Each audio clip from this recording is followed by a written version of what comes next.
هاد الخلطه ضروري تكون عند اي مرا في كوزينتها.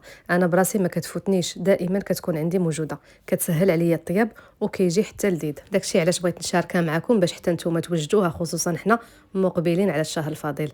هنا كناخذ القزبور والمعدنوس ربطه اولا جوج ربطات، وكنغسلهم مزيان بشويه ديال الخل وكنخليهم ينشفوا. السر في هذه الوصفه ان المعدنوس ديالنا والقزبر ديالنا يكونوا ناشفين.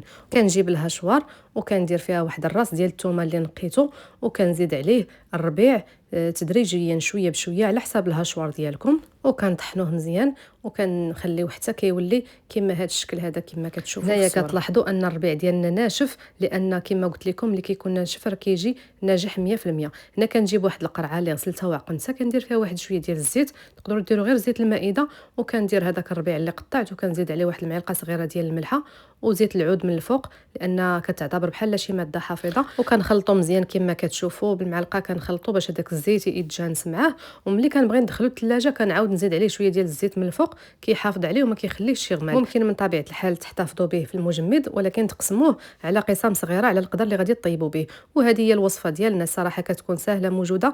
ملي كنبغي نطيب شي اكله كنجبد غير معلقه كما شفتوا وكنستعملها، وكنعاود نزيد واحد شويه ديال الزيت كما قلت لكم باش ما يخسرش.